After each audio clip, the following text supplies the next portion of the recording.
ओम शांति। आज 17 जून 2024 के बाबा के साकार महावाक्य। बाबा कहते, मीठे बच्चे, याद और पढ़ाई से ही डबल ताज मिलेगा। इसलिए अपनी एम एंड ऑब्जेक्ट को सामने रख दैवी गुण धारण करो। प्रश्न है, विश्व रचयिता बाप तुम बच्चों की कौन सी खिदमत सेवा करते हैं? उत्तर है, पहला, बच्चों को बेहद का वर्षा दे सुखी बनाना, ये खिदमत है। बाप जैसी निष्काम सेवा कोई कर नहीं सकता। दूसरा, बेहद का बाप किराए पर तख्त लेकर तुम्हें विश्व का तख्त नशीन बना देते हैं। खुद ताउसी तख्त पर नहीं बैठते, लेकिन बच्चों को ताउसी तख्त पर बिठाते हैं। बाप के तो जड़ मंदिर बनाते, उसमें उन्हें क्या टेस्ट आएगा। मजा तो बच्चों को है जो स्वर्ग का राज्य भाग्य लेते हैं। बाबा कहते, ओम शांति। मीठे मीठे रूहानी बच्चों को बाप कहते हैं कि अपने को आत्मा समझ बाप को याद करो। ओम शांति का अर्थ तो बच्चों को समझाया है। बाप भी बोलते हैं तो बच्चे भी बोलते हैं ओम शांति, क्योंकि आत्मा का स्वधर्म है शांत। तुम अब जान गए हो कि हम शांति धाम से यहाँ आते हैं, पहले पहले सुख धाम में, फिर 84 पुनर्जन्म लेते लेते दुख धाम कलयुग में आते हैं। ये तो याद है ना। बच्चे 84 जन्म लेते जीवात्मा बनते हैं। बाप जीवात्मा नहीं बनते हैं। जीवात्मा माना बाबा शरीर का आधार, जैसे हम आत्माएं एक शरीर लेती हैं, वैसे बाबा शरीर नहीं लेते हैं। कहते हैं मैं टेम्परेरी इनका आधार लेता हूँ। बाबा परमानेंट शरीर नहीं लेते हैं, टेम्परेरी ब्रह्मा तन में आते हैं और वापस परम धाम चले जाते हैं शिव बाबा। नहीं तो पढ़ाएंगे कैसे? बच्चों को घड़ी घड़ी कैसे कहेंगे कि मन मना भव अपनी राजाई को याद करो। इसको कहा जाता है सेकंड में विश्व की राजाई। बेहद का बाप है ना, तो जरूर बेहद की खुशी, बेहद का वर्षा ही देंगे। बाप बहुत सहज रास्ता बताते हैं। कहते हैं, अब इस दुख धाम को बुद्धि से निकाल दो। जो नई दुनिया स्वर्ग स्थापन कर रहे हैं, उनका मालिक बनने के लिए मुझे याद करो, तो तुम्हारे पाप कट जाएं, तुम फिर से सतो प्रधान बन जाएंगे। इसको कहा जाता है सहज याद। जैसे बच्चे लौकिक बाप को कितना सहज याद करते हैं, वैसे तुम बच्चों को बेहद के बाप को याद करना है। बाप ही दुख से निकाल सुख धाम में ले जाते हैं। वहां दुख का नाम निशान नहीं, सतयुग में सुख धाम में दुख का नाम निशान नहीं। बहुत सहज बात कहते हैं, अपने शांति धाम परम धाम को याद करो। जो बाप का घर वे तुम्हारा घर है, और नई दुनिया को याद करो, वे तुम्हारी राजधानी है। बाप तुम बच्चों की कितनी निष्काम सेवा करते हैं। तुम बच्चों को सुखी कर फिर वानप्रस्थ परम धाम में बैठ जाते हैं। तुम भी परम धाम के वासी हो, उसको निर्वाण धाम वानप्रस्थ भी कहा जाता है। बाप आते हैं बच्चों की खिदमत करने, अर्थात वर्षा देने। ये खुद भी बाप से वर्षा लेते हैं। ब्रह्मा बाबा खुद भी शिव बाबा से वर्षा लेते हैं। शिव बाबा तो है ऊंचते ऊंच भगवान, शिव के मंदिर भी हैं। उनका कोई बाप व टीचर नहीं है। सारे सृष्टि के आदि मध्य अंत का ज्ञान उनके पास है। कहाँ से आया? क्या कोई वेद शास्त्र आदि पढ़े? नहीं, बाप तो है ज्ञान का सागर, सुख शांति का सागर। बाप की महिमा और दैवी गुणों वाले मनुष्यों अर्थात देवताओं की महिमा में फर्क है। तुम दैवी गुण धारण कर ये देवता बनते हो। पहले आसुरी गुण थे, असुर से देवता बनाना ये तो बाप का ही काम है। एम ऑब्जेक्ट भी तुम्हारे सामने है। जरूर ऐसे श्रेष्ठ कर्म किए होंगे। कर्म कर्म विकर्म की गति अथवा हर बात समझाने में 1 सेकंड लगता है। बाप कहते हैं, मीठे मीठे बच्चों को पार्ट बजाना ही है। ये पार्ट तुमको अनादि अविनाशी मिला हुआ है। तुम कितना बारी सुख दुख के खेल में आए, कितनी बारी सुख दुख के खेल में आए हो, कितना बार तुम विश्व के मालिक बनते हो। बाप कितना ऊंच बनाते हैं। परमात्मा जो सुप्रीम सोल है वे भी इतना छोटा है। वे बाप ज्ञान का सागर है तो आत्माओं को भी आप समान बनाते हैं। तुम प्रेम के सागर, सुख के सागर बनते हो। देवताओं का आपस में कितना प्रेम है, कभी झगड़ा नहीं होता, तो बाप आकर तुम्हें आप समान बनाते हैं और कोई ऐसा बना न सके। खेल स्थूल वतन में होता है, पहले आदि सनातन देवी देवता धर्म, फिर इस्लामी बौद्ध आदि नंबरवार इस मांडवे में व नाटकशाला में आते हैं। 84 जन्म तुम लेते हो। गायन भी है, आत्माएं परमात्मा अलग रहे बहुकाल। सुंदर मेला कर दिया जब सदगुरु मिले दलाल। बाप कहते हैं मीठे मीठे बच्चों, पहले पहले विश्व में पार्ट बजाने तुम आए हो। मैं तो थोड़े समय के लिए इनमें ब्रह्मा तन में प्रवेश करता हूँ। ये तो पुरानी जूती है। पुरुष की एक स्त्री मर जाती है तो कहते हैं पुरानी जूती गई, अब फिर नहीं लेते हैं। ये भी पुराना तन है ना। 84 जन्मों का चक्र लगाया है। ततत्वम तो मैं आकर इस रथ का आधार लेता हूँ। पावन दुनिया में तो कभी मैं आता ही नहीं हूँ। शिव बाबा सतयुग में नहीं आते हैं। तुम पतित हो, मुझे बुलाते हो कि आकर पावन बनाओ। आखिरीन तुम्हारी याद फलीभूत होगी ना। जब पुरानी दुनिया खत्म होने का समय आता है तब मैं आता हूँ। ब्रह्मा द्वारा स्थापना, ब्रह्मा द्वारा अर्थात ब्राह्मणों द्वारा स्वर्ग की स्थापना। पहले छोटी ब्राह्मण, फिर क्षत्रिय तो बाजोली खेलते हैं। अब देह अभिमान छोड़ देही अभिमानी बनना है। तुम 84 जन्म लेते हो। मैं तो एक ही बार सिर्फ इस तन का लोन लेता हूँ, किराए पर लेता हूँ। हम इस मकान के मालिक नहीं हैं। इनको फिर भी हम छोड़ देंगे। किराया तो देना पड़ता है ना। बाप भी कहते हैं मैं मकान का किराया देता हूँ। बेहद का बाप है, कुछ तो किराया देते होंगे ना। ये तख्त लेते हैं तुमको समझाने के लिए। ऐसा समझाते हैं जो तुम भी विश्व के तख्त नशीन बन जाते हो। खुद कहते हैं मैं नहीं बनता हूँ। तख्त नशीन अर्थात ताउसी तख्त पर बिठाते हैं। शिव बाबा की याद में ही सोमनाथ का मंदिर बनाया है। बाप कहते हैं इसमें मुझे क्या टेस्ट आएगी। जड़ पुतला रख देते हैं।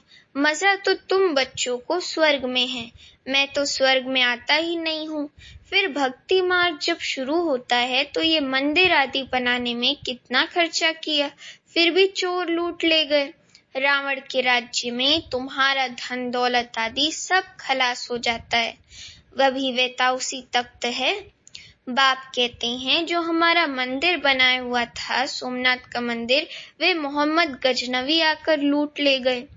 भारत जैसा सॉल्वेंट और कोई देश नहीं, इन जैसा तीर्थ और कोई बन नहीं सकता। परंतु आज तो हिंदू धर्म के अनेक तीर्थ हो पड़े हैं। वास्तव में बाप जो सर्व की सद्गति करते हैं, तीर्थ तो उनका होना चाहिए। ये भी ड्रामा बना हुआ है, समझने में बहुत सहज है, परंतु नंबरवार ही समझते हैं क्योंकि राजधानी स्थापन हो रही है। स्वर्ग के मालिक ये लक्ष्मी नारायण हैं। ये हैं उत्तम से उत्तम पुरुष जिनको फिर देवता कहा जाता है। दैवी गुण वाले को देवता कहा जाता है। ये ऊंच देवता धर्म वाले प्रवृत्ति मार्ग के थे। उस समय तुम्हारा ही प्रवृत्ति मार्ग रहता है। बाप ने तुमको डबल ताजधारी बनाया। रावण ने फिर दोनों ही ताज उतार दिए, लाइट का ताज भी उतार दिया और सोने का ताज भी। अब तो नो ताज, न पवित्रता का ताज, न धन का ताज, दोनों रावण ने ही उतार दिए हैं। फिर बाप आकर तुमको दोनों ताज देते हैं। इस याद और पढ़ाई से इसलिए गाते हैं, ओ गॉड फादर हमारा गाइड बनो, लिबरेट भी करो। तब तुम्हारा नाम भी पंडा रखा हुआ है। पांडव कौरव यादव क्या करत भय, कहते हैं, बाबा हमको दुख के राज्य से छुड़ाकर साथ ले जाओ। बाप ही सचखंड की स्थापना करते हैं, जिसको स्वर्ग कहा जाता है। फिर रावण झूठ खंड बनाते हैं। वे कहते श्री कृष्ण भगवानुवाच, बाप कहते हैं शिव भगवानुवाच। भारतवासियों ने नाम बदल लिया तो सारी दुनिया ने बदल दिया। श्री कृष्ण तो देहधारी है, विदेही तो एक शिव बाबा है। अभी बाप द्वारा तुम बच्चों को माइट मिलती है। सारे विश्व के तुम मालिक बनते हो। सारा आसमान धरती तुमको मिल जाती है। कोई की ताकत नहीं जो तुमसे छीन सके पौना कल्प। उन्हों की तो जब वृद्धि होकर करोड़ों की अंदाज में हो, तब लश्कर ले आकर तुमको जीते। बाप बच्चों को कितना सुख देते हैं। उनका गायन ही है दुख हरता सुख करता। इस समय बाप तुमको कर्म अकर्म विकर्म की गति बैठ समझाते हैं। रावण राज्य में कर्म विकर्म बन जाते हैं। सतयुग में कर्म अकर्म हो जाते हैं। अभी तुमको एक सद्गुरु मिला है, जिसको पतियों का पति कहते हैं, क्योंकि वे पति लोग भी सब उसको याद करते हैं। तो बाप समझाते हैं, ये कितना वंडरफुल ड्रामा है। इतनी छोटी सी आत्मा में अविनाशी पार्ट भरा हुआ है, जो कभी मिटने वाला नहीं है। इनको अनादि अविनाशी ड्रामा कहा जाता है। God is one. रचना अथवा सीढ़ी और चक्र सभी की है। न कोई रचता को न रचना को जानते। ऋषि मुनि भी कह देते, हम नहीं जानते। अभी तुम संगम पर बैठे हो, तुम्हारी माया के साथ युद्ध है। वे छोड़ती नहीं है। बच्चे कहते हैं, बाबा माया का थप्पड़ लग गया। बाबा कहते हैं, बच्चे की कमाई चट कर दी। तुम्हें भगवान पढ़ाते हैं तो अच्छी रीति पढ़ना चाहिए। ऐसी पढ़ाई तो फिर 5000 वर्ष बाद मिलेगी।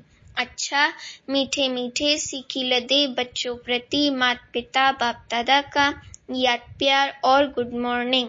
रूहानी बाप की रूहानी बच्चों को नमस्ते। अभी हम रूहानी बच्चों की रूहानी माता पिता बाप दादा को याद प्यार गुड मॉर्निंग और नमस्ते। अभिधारणा के लिए मुख्य सार। पहली पॉइंट, इस दुख धाम से बुद्धि योग निकाल नई दुनिया स्थापन करने वाले बाप को याद करना है। सतो प्रधान बनना है। दूसरी पॉइंट, बाप समान प्रेम का सागर शांति और सुख का सागर बनना है। कर्म और विकर्म की गति को जान सदा श्रेष्ठ कर्म करने हैं। वरदान है, सदा उमंग उत्साह में रहे, मन से खुशी के गीत गाने वाले अविनाशी खुश नसीब भव। वरदान का स्पष्टीकरण, आप खुश नसीब बच्चे अविनाशी विधि से अविनाशी सिद्धियां प्राप्त करते हो। आपके मन से सदा वाह वाह की खुशी के गीत बजते रहते हैं। वाह बाबा, वाह तकदीर, वाह मीठा परिवार, वाह श्रेष्ठ संगम का सुहावना समय। हर कर्म वाह वाह है, इसलिए आप अविनाशी खुश नसीब हो। आपके मन में कभी वाय आय क्यों मैं आ नहीं सकता। वाय के बजाय वाह वाह और आई के बजाय बाबा बाबा शब्द ही कहते रहो। बाबा बाबा शब्द ही आता है। स्लोगन, जो संकल्प करते हो उसे अविनाशी गवर्नमेंट की स्टैंप लगा दो तो अटल रहेंगे। अभी मातेश्वरी जी के मधुर महावाक्य। टॉपिक है, जीवन की आश पूर्ण होने का सुहावना समय। मम्मा कहते, हम सभी आत्माओं की बहुत समय से ये आश थी कि जीवन में सदा सुख शांति मिले। अब बहुत जन्मों की आशा कब तो पूर्ण होगी। अब ये है हमारा अंतिम जन्म। उस अंत के जन्म की भी अंत है। ऐसा कोई नहीं समझे मैं तो अभी छोटा हूँ। छोटे बड़े को सुख तो चाहिए ना, पर दुख किस चीज से मिलता है उसका भी पहले ज्ञान चाहिए। अब तुमको नॉलेज मिली है कि इन 5 विकारों में फंसने कारण ये जो कर्म बंधन बना हुआ है, उनको परमात्मा की याद की अग्नि से भस्म करना है। ये है कर्म बंधन से छूटने का सहज उपाय। इस सर्वशक्तिवान बाबा को चलते फिरते श्वासों श्वास याद करो। अब ये उपाय बताने की सहायता खुद परमात्मा आकर करता है, परंतु इसमें पुरुषार्थ तो हरेक आत्मा को अपना करना है। परमात्मा तो बाप, टीचर, गुरु रूप में आए हमें वर्षा देते हैं, तो पहले बाप का हो जाना है, फिर टीचर से पढ़ना है, जिस पढ़ाई से भविष्य जन्म जन्मांतर सुख की प्रालब्ध बनेगी। अर्थात जीवन मुक्ति पद में पुरुषार्थ अनुसार मर्तबा मिलता है और गुरु रूप में पवित्र बनाए मुक्ति देता है। तो इस रास को समझ ऐसा पुरुषार्थ करना है। यही टाइम है पुराना खाता खत्म कर नई जीवन बनाने का। इसी समय जितना पुरुषार्थ कर अपनी आत्मा को पवित्र बनाएंगे, उतना ही शुद्ध रिकॉर्ड भरेंगे, फिर सारा कल्प चलेगा। तो सारे कल्प का मदार इस समय की कमाई पर है। देखो, इस समय ही तुम्हें आदि मध्य अंत का ज्ञान मिलता है। हमको सो देवता बनना है और अपनी चढ़ती कला है, फिर वहां जाके प्रारब्ध भोगेंगे। वहां देवताओं को बात का पता नहीं पड़ता कि हम गिरेंगे। अगर ये पता होगा कि सुख भोगना फिर गिरना है, तो गिरने की चिंता में सुख भी भोग नहीं सकेंगे। तो ये ईश्वरीय कायदा रचा हुआ है कि मनुष्य सदा चढ़ने का पुरुषार्थ करता है, अर्थात सुख के लिए कमाई करता है। परंतु ड्रामा में आधा आधा पार्ट बना पड़ा है। जिस रास को हम जानते हैं, परंतु जिस समय सुख की बारी है तो पुरुषार्थ कर सुख लेना है। ये है पुरुषार्थ की खूबी। एक्टर का काम है एक्ट करने समय संपूर्ण खूबी से पार्ट बजाना, जो देखने वाले हेयर हेयर वाह वाह करें। इसलिए हीरो हीरोइन का पार्ट देवताओं को मिला है, जिन्हों का यादगार चित्र गाया और पूजा जाता है। निर्विकारी प्रवृत्ति में रहे कमल फूल अवस्था बनाना, यही देवताओं की खूबी है। इस खूबी को भूलने से ही भारत की ऐसी दुर्दशा हुई है। अब फिर से ऐसी जीवन बनाने वाला खुद परमात्मा आया हुआ है। अब उनका हाथ पकड़ने से जीवन नैया पार होगी। अच्छा, ओम शांति।